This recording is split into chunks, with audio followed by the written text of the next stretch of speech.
안녕하세요. 별라디오와 서연에 오신 것을 환영합니다.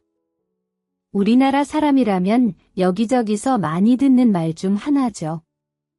그런데 생각보다 자신의 분수를 제대로 아는 사람은 많지 않더라고요. 제 바로 옆에도 그런 사람이 있었어요. 바로 시어머니와 남편이었죠. 어쩜 그렇게 모자가 똑같은지 점점 본인들의 분수도 모르고 설치길래 한 방 먹여버렸습니다. 저는 누구와 싸우는 것도 싫어해서 웬만하면 좋은 게 좋은 거지 하면서 어느 정도 손해보며 사는 성격이었거든요. 하지만 이런 태도가 항상 좋은 것만은 아니더라고요. 어떻게든 이러한 성격을 이용해 먹으려는 사람들이 있으니까요. 때로는 쌈닭이 될 줄도 알아야 된다는 사실을 이번에 크게 배웠어요. 저와 남편은 연애할 때부터 다른 점이 많았어요. 사실 연인이 되려면 맞는 점들이 많아야 하잖아요. 그런데 저희는 생각보다 다른 점이 굉장히 많았고, 연애 때는 그런 점이 더 매력적으로 보였어요. 그리고 우리는 이렇게 달라도 잘 해결할 수 있을 거라 생각했어요. 하지만 현실은 또 다르더라고요. 결혼하고 같이 살면서는 뭐 하나 결정하려고 해도 의견이 맞지 않으니 힘들었어요. 특히 집 문제가 그랬죠. 저희 부모님은 집 한 채는 있어야 한다고 생각하셔서 전세보다는 매매를 선호하셨어요. 하지만 시댁은 그런 분위기가 아니어서 이곳저곳 살아보고 제일 마음에 드는 곳으로 집을 사야 한다고 생각하셨어요. 그러다 보니 저는 집을 매매해야 한다고 생각했고, 남편은 아직 젊으니 전세로 부담 없이 사는 게 더 좋다고 생각했어요. 결혼하면서 집을 알아볼 때는 저도 집값이 비싸고 당장 여유가 없어서 전세로 계약하는 것에 동의했습니다. 그런데 결혼하고 2에서 3년 정도 지나니 이제는 이사 준비하는 것도 힘들어지더라고요. 그래서 다시 집을 알아볼 때 남편에게 이번에는 집을 매매하자고 했습니다. 이번에는 집 사는 게 어때? 라고요. 요즘엔 집값도 많이 떨어졌다고 하는데 남편은 아니야. 내가 알아보니까 여기서 더 떨어진다고 하더라 라고 하더군요. 지금 가격에 사면 우리가 손해지. 떨어져봤자 얼마나 떨어진다고. 솔직히 우리 2년마다 이사하는 비용도 만만치 않잖아. 다들 2년 정도 지난 후에는 전셋값을 훅 올려버리니 이사를 안 갈 수도 없고. 어떻게 집을 살아보지도 않고 사? 전세로 살아보고 여기 동네도 괜찮고 집도 괜찮다 싶을 때 사야지. 그런 곳은 가격이 안 떨어지잖아. 이번에 전체적으로 부동산 가격이 떨어졌다고 하니까 그냥 지금 사자. 여기서 떨어져봤자 얼마나 더 떨어지겠어 라고 말했어요. 저는 이번에는 집을 사서 안정적인 생활을 하고 싶었습니다. 그런데 남편은 생각이 달랐어요. 계속 더 떨어질 거라고 주장하면서 전세로 살아야 한다고 하더라고요. 그렇게 저희 둘의 의견이 팽팽하게 대립하고 있었습니다. 이러한 소식을 들은 시어머니가 하루는 저희 둘을 부르셔서는 남편의 말을 들으라고 하시더라고요. 너 요즘 집 사려고 알아보고 있다며. 여기서 더 떨어질 텐데 지금 사면 손해지. 거품 있는 곳이야. 떨어진다니까. 저희가 살던 곳들은 떨어지지도 않고 오히려 올랐어요. 그럴 거면 차라리 지금 정도 가격에 매매하는 게 낫죠. 너가 뭘 몰라서 하는 말이야? 나중에 후회하지 말고 전세로 살아라. 집 매매야 천천히 해도 안 늦어. 우리 봐라. 30년 동안 전세로 살다가 마음에 드는 집 찾아서 매매하니까 얼마나 좋아? 살아보지도 않고 집만 먼저 덜컥 사는 사람들 보면 하나같이 다 후회하더라. 그러니까 내 말 잘 들어. 남편이랑 시어머니가 합세해서 저한테 전세로 하라고 밀어붙이니 저도 알겠다고 했죠. 저도 솔직히 가격적으로 부담 없는 전세가 싫은 것도 아니었어요. 계속 이사 다니는 것에 지쳐서 이제는 안정적인 내 집을 장만하고 싶었거든요. 그렇게 저희는 다시 전세를 계약했는데 이사 가기 2주 전쯤에 전세 사기당한 것을 알게 됐어요. 살면서 사기당할 거라고는 상상도 못했거든요. 그런데 정말 이런 일은 순식간에 일어나더라고요.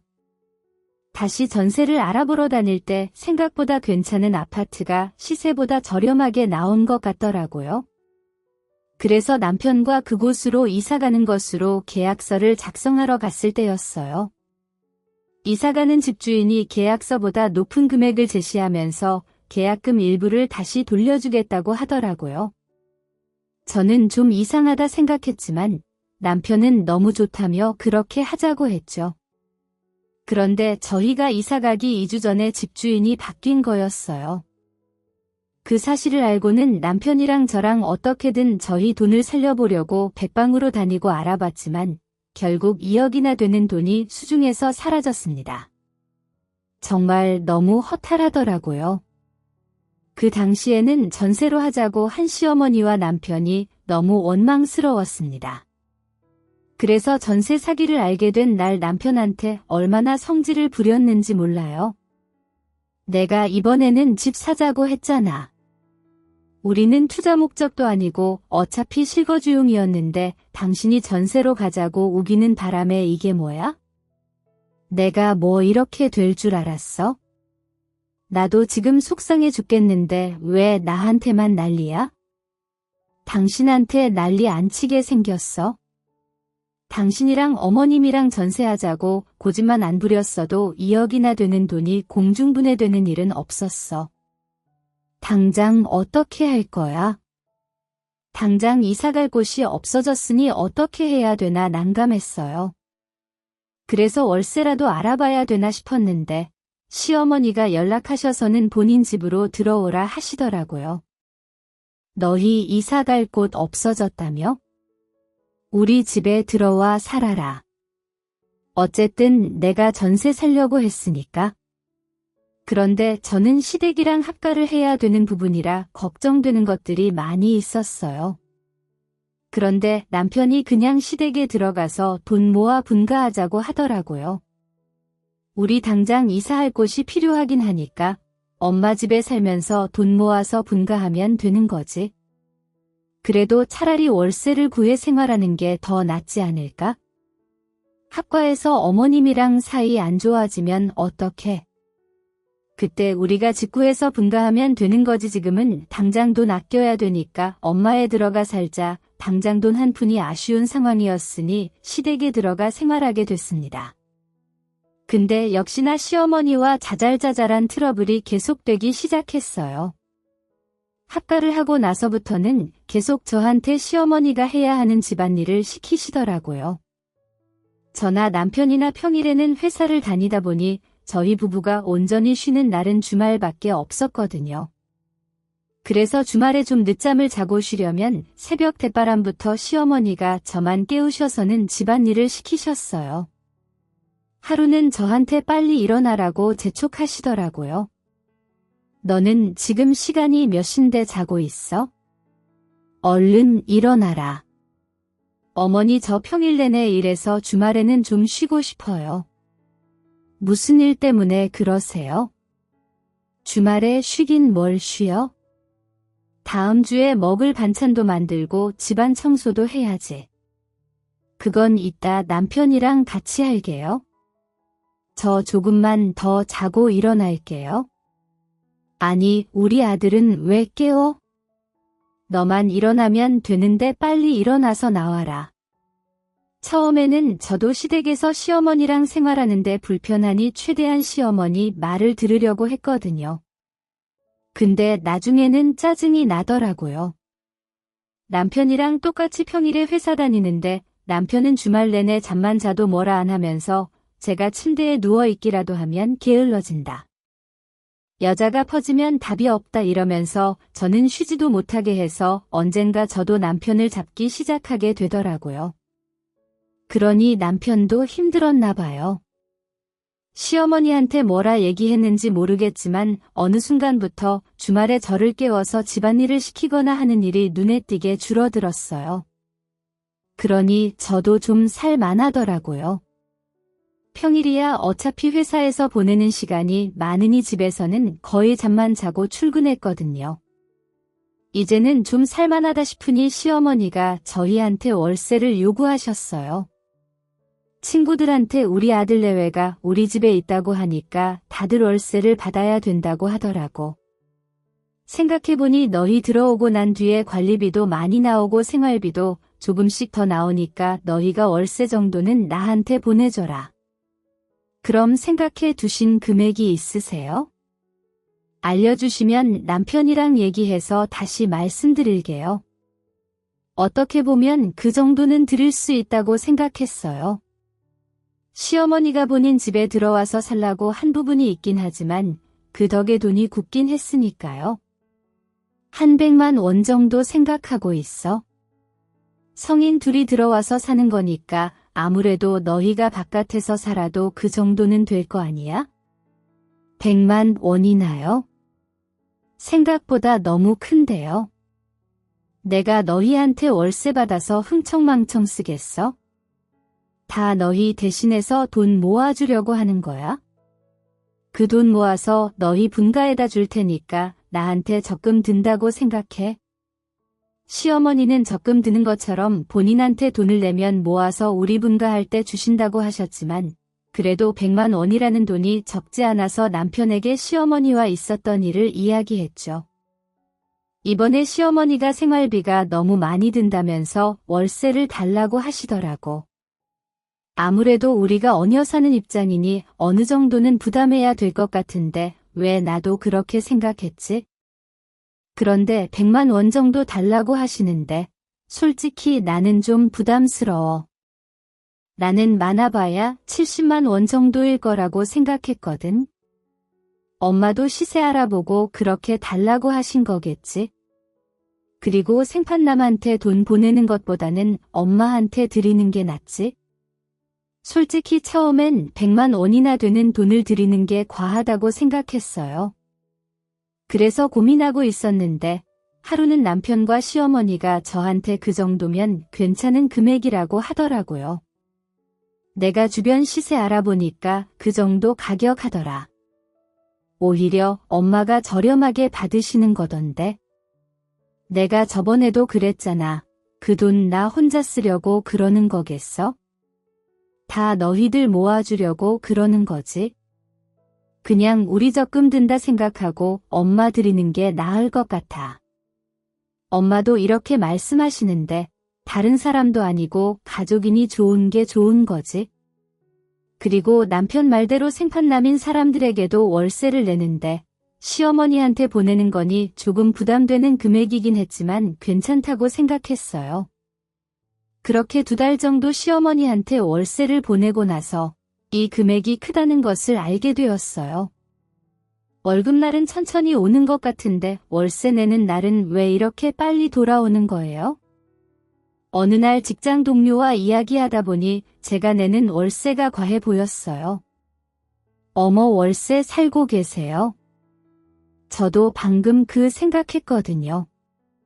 아휴, 방이 3개나 돼서 그런지 저희도 월세가 부담이네요. 그래요. 저희랑 비슷하시네요. 월세 어느 정도 내세요? 저희는 100만 원 정도 나가거든요. 네. 100만 원이나 내세요? 저희는 70만 원이에요. 평수가 넓은가 봐요. 저희는 33평이거든요. 저도 그 정도인데 거기는 왜 그렇게 싸요? 저 정도면 비싼 편이에요. 방이 3개나 있기도 하고 저희 회사에서 가까운 곳으로 장만하느라 조금 가격대가 있어도 선택한 거였거든요. 그리고 세탁기나 냉장고 등 빌트인으로 되어 있는 것들도 있어서 편하더라고요. 그런 것도 다 사려면 돈이잖아요. 나중에 이사 갈 때 번거롭기도 하고요. 직장 동료의 말을 들어보니 시어머니한테 드리는 월세가 과해 보였어요. 그래서 제가 직접 부동산에서 시세를 확인해 봤습니다. 물론 어떤 지역인지, 주변에 근린 시설이 있는지에 따라 시세 차이가 있긴 하지만 평균 60에서 70만 원 선이었어요. 그 이상 되는 것은 조건 자체가 워낙 좋은 곳이었거든요.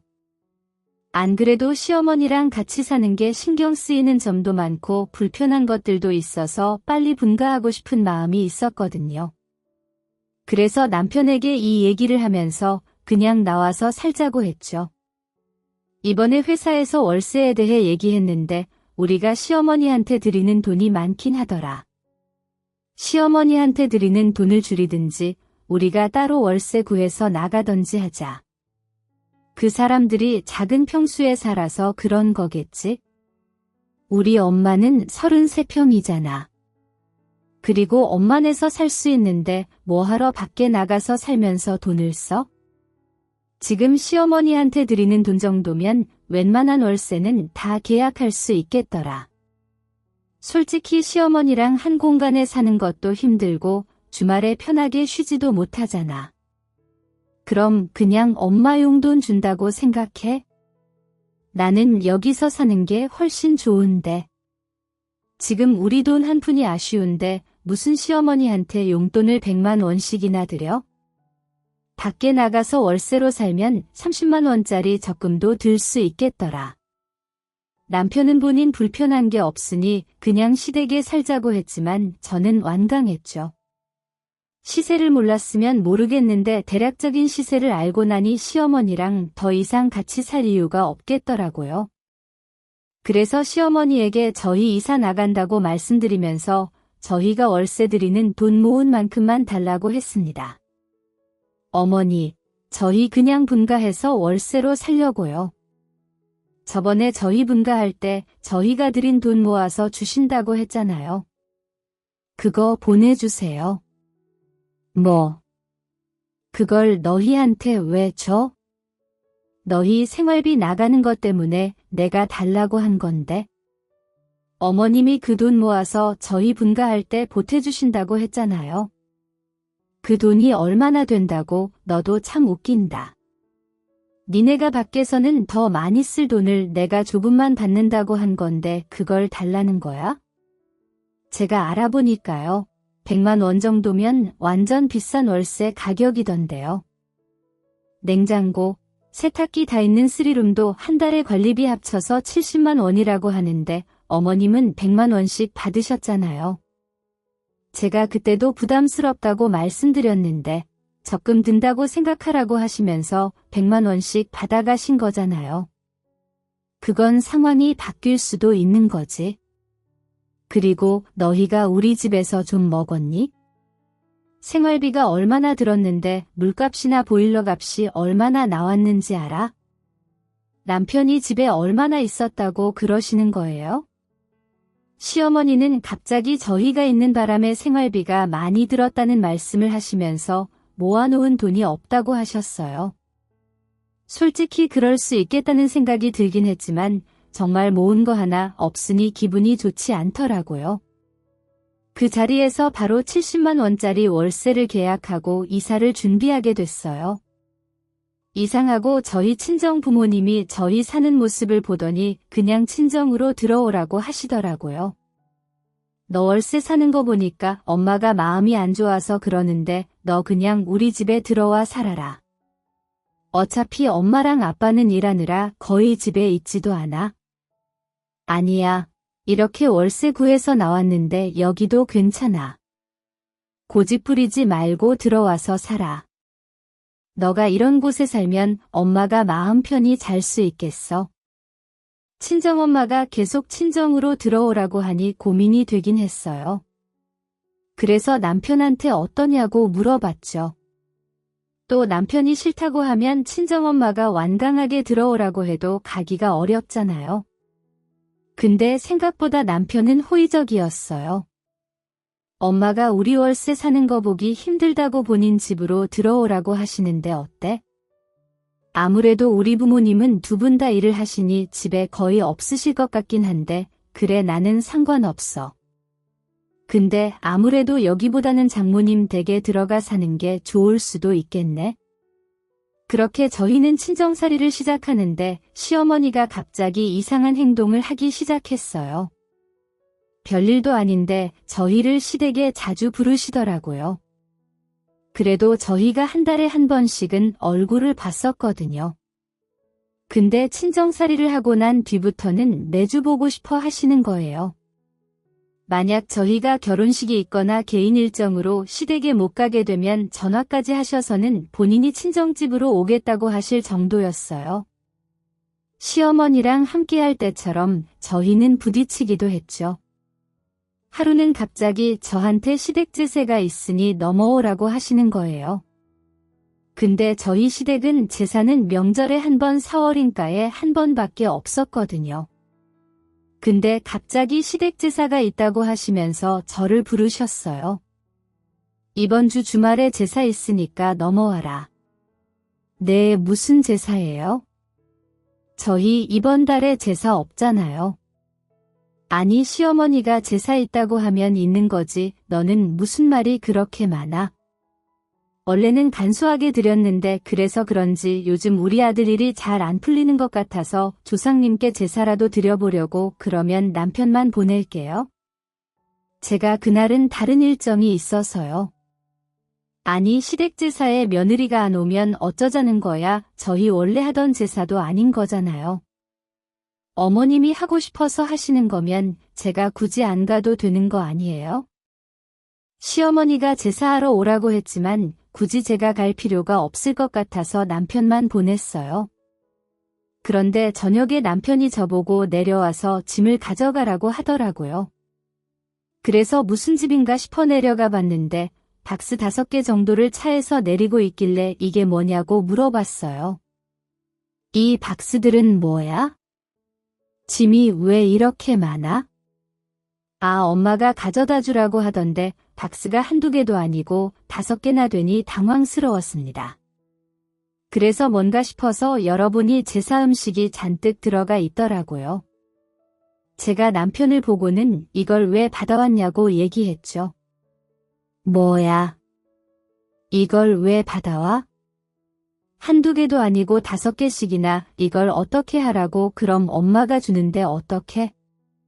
음식들을 길에다 버려. 당신은 이번에 안 오는 바람에 우리 엄마 혼자 얼마나 힘들게 만든 음식인지 알아? 원래 있던 제사도 아니고 갑자기 만드신 제사잖아.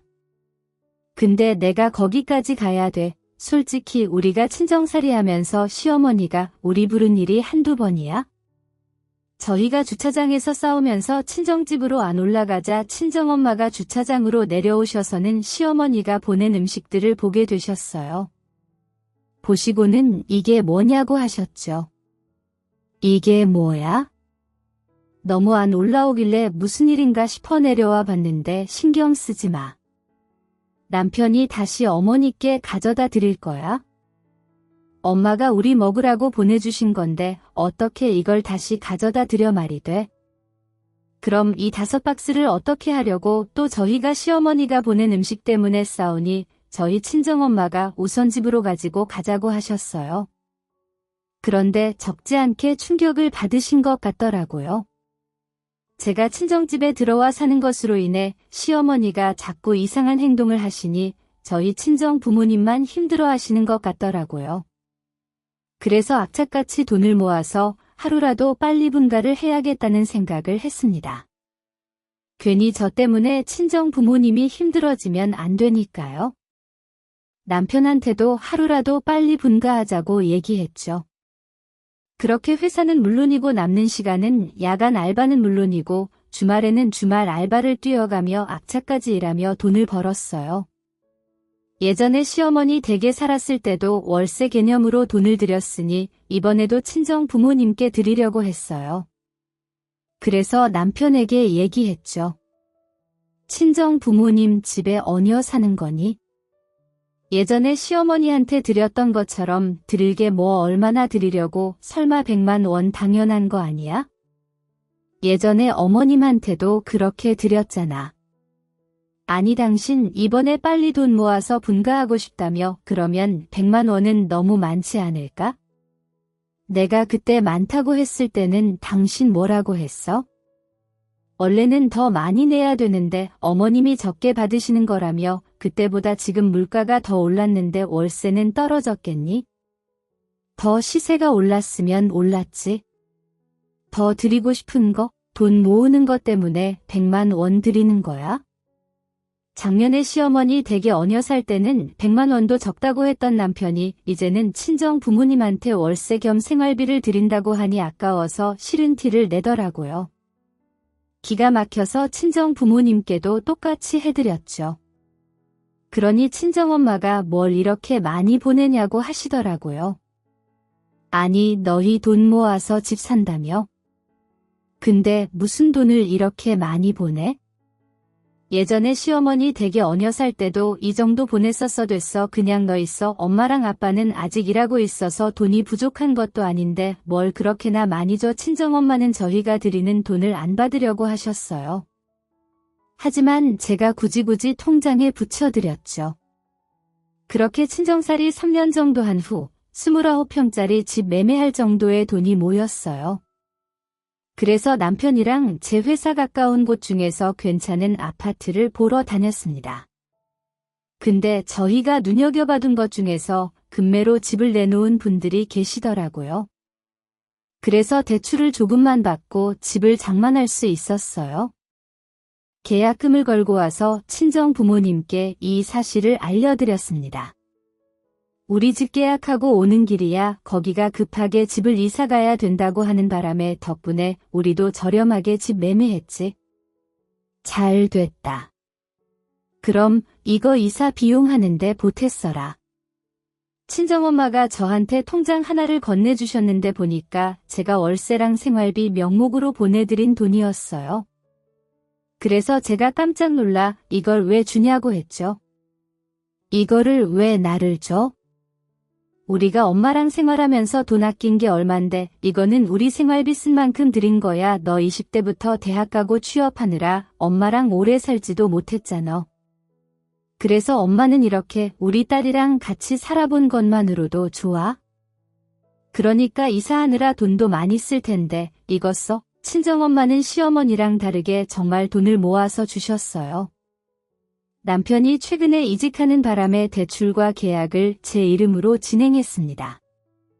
처음에는 친정엄마가 보내준 돈으로 남은 대출을 다 갚을까 싶었는데 여윳돈으로 갚고 있는 것도 괜찮을 것 같더라고요. 그래서 제 비상금으로 모아놓고 있었고요. 남편한테 얘기할까 싶긴 했지만 굳이 빨리 하고 싶지 않더라고요. 그렇게 저희는 친정 부모님 댁에서 분가를 하게 됐어요. 이사하는 날부터 시어머니가 저희 이사한 곳에 오고 싶다고 노래를 부르셨어요. 그래서 제가 우선 저희 집 정리하고 말씀드린다고 했죠.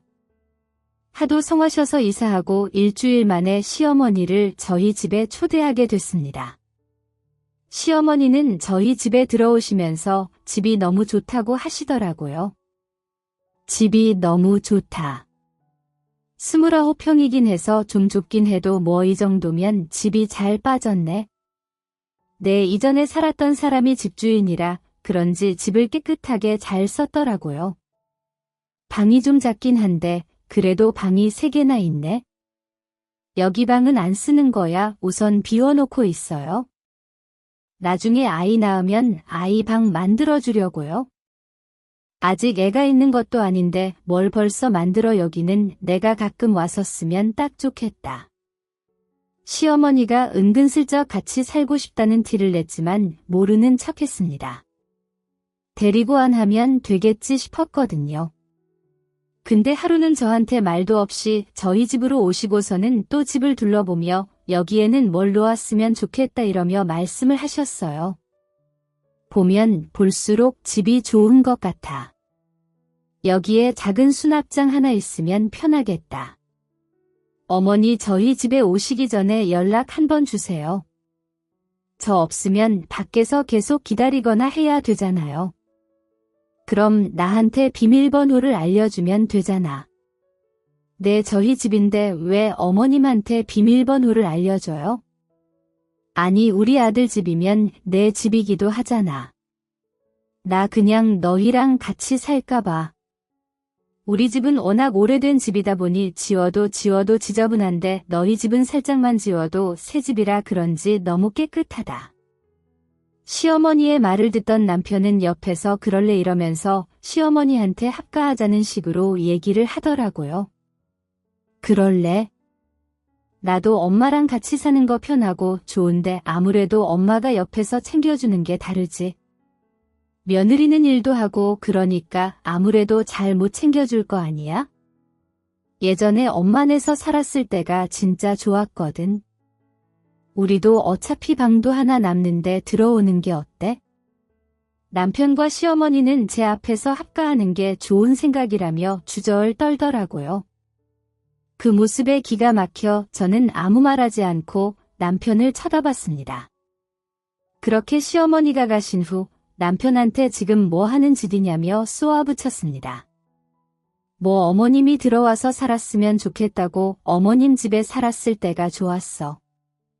솔직히 엄마랑 같이 살면 밥도 잘 챙겨주시고 집도 깨끗하게 청소해 주시잖아.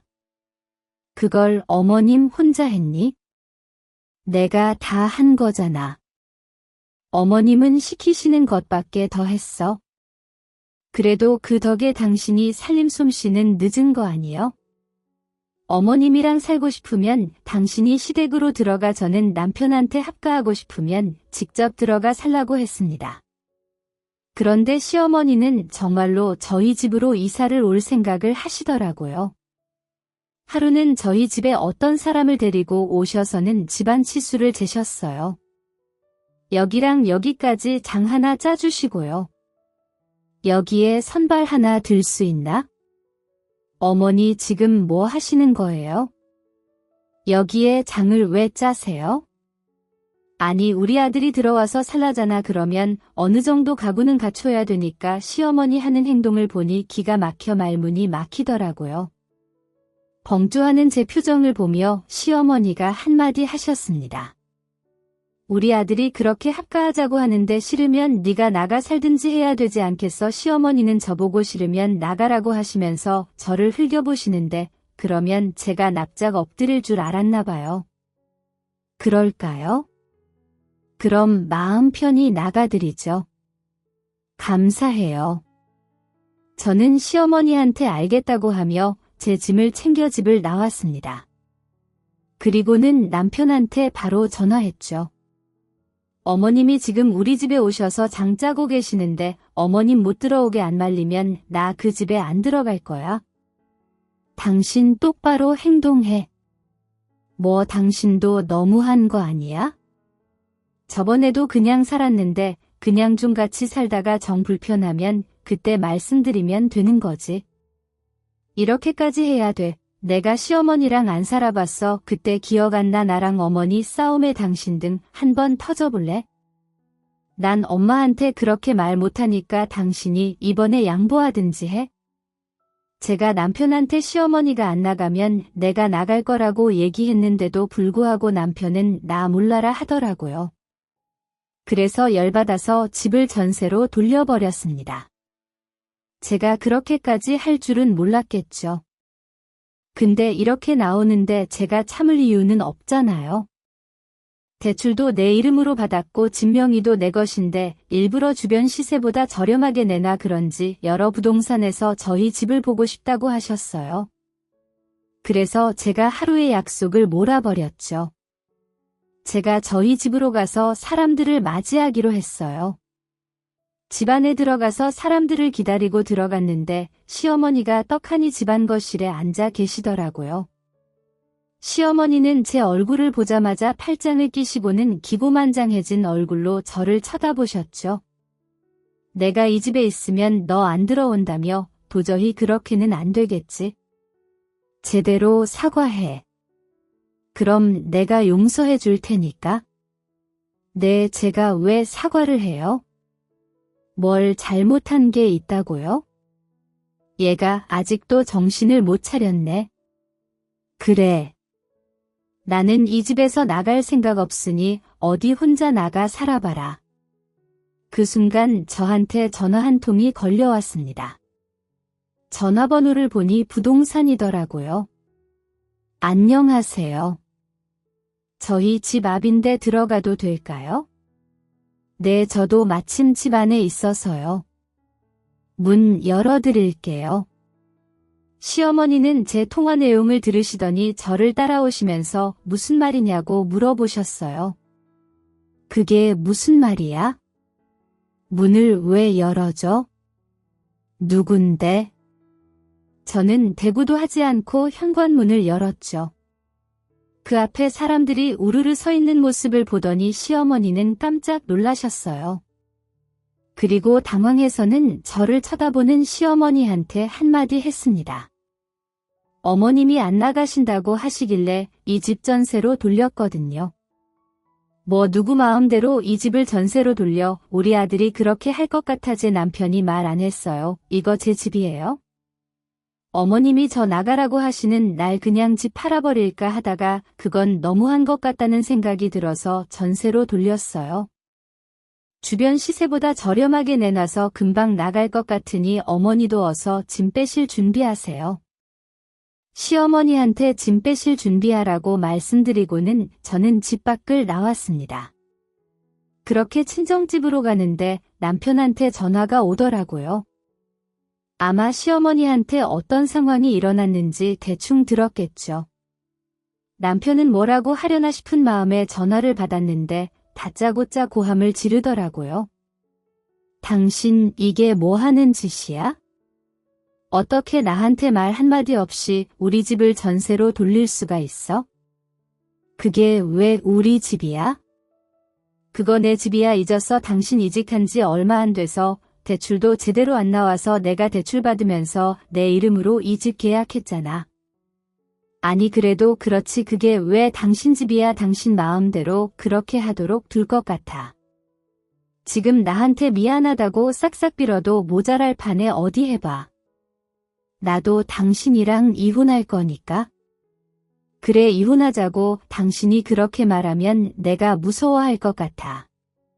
시어머니 편만 들면서 저한테 뭐라고 하는 남편을 보며 진짜 있는 정이 모조리 떨어졌어요. 그래서 저도 남편한테 이혼하자는 말을 하자마자 변호사를 찾아가서 상담을 받았죠. 제가 갖고 있는 건 지켜야 되니까요. 저희가 결혼 생활을 7년 정도 했는데 남편보다 재벌이가 더 있을 때도 있고 그래서 오히려 집안의 기여도는 제가 더 높더라고요. 그래서 남편은 기껏 해봐야 30에서 40%의 재산 분할을 겨우 받을 것 같다는 소식을 듣고는 잘 됐다 싶었어요. 변호사분께 이혼을 진행해달라 말씀드렸고 근데 남편은 저랑 대판 싸우고 며칠 지나서 전화해서는 좋게 헤어지자고 하더라고요. 아마 남편도 변호사를 찾아서 상담을 받아봤겠죠. 근데 똑같은 상황인데 결과가 달라졌겠어요. 남편 쪽 변호사는 제가 받을 게 많으니 좋게 합의 이혼으로 하라는 식으로 말을 했던 것 같아요. 내가 생각해봤는데 우리 여태까지 산정해 있는데 소송하면 서로 밑바닥까지 본다고 하더라. 그냥 우리 좋게 헤어지자. 여태까지 밑장 다 봤는데 여기에서 못 볼 게 더 있어?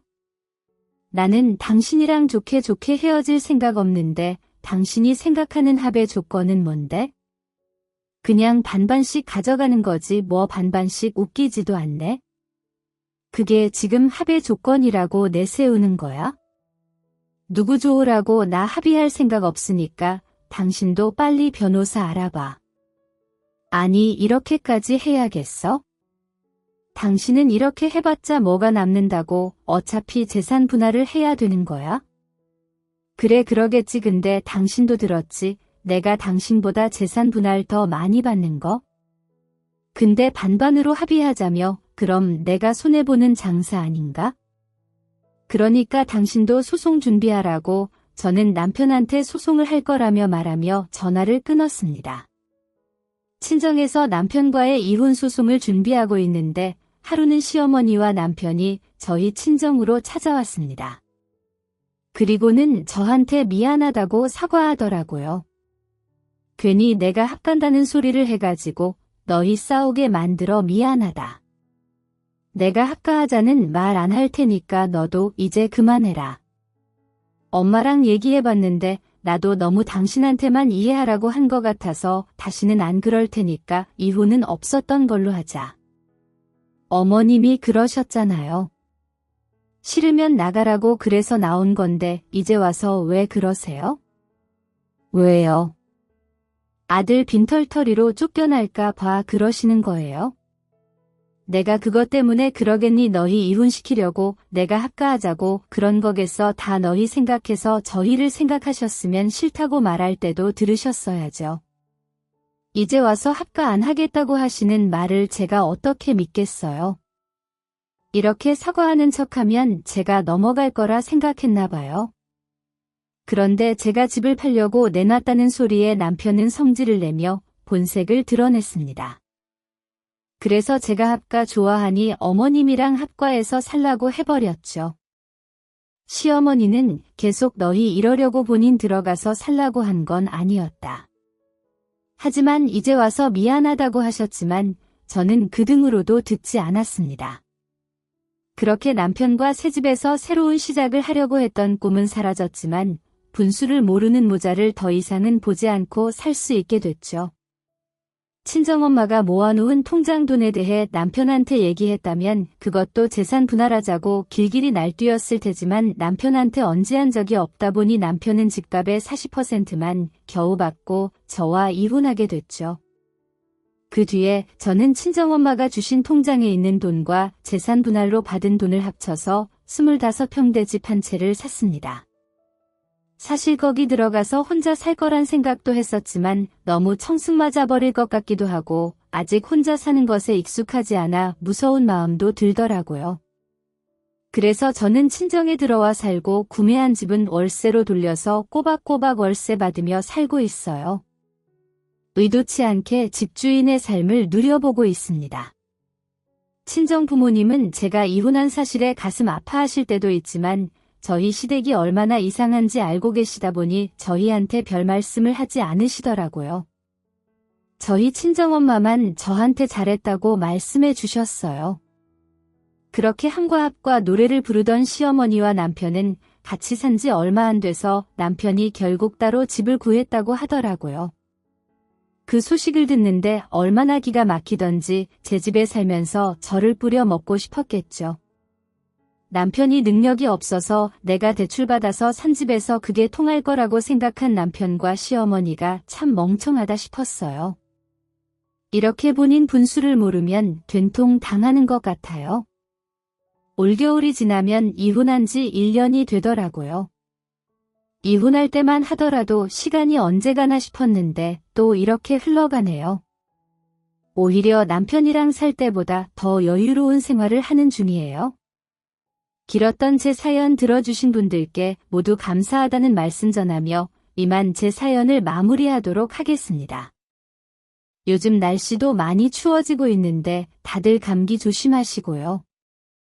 행복한 한 해로 마무리하셨으면 좋겠네요. 오늘도 저희 채널에 와주셔서 감사드립니다. 더 좋은 이야기로 찾아뵙겠습니다. 지금까지 작은 별 라디오였습니다.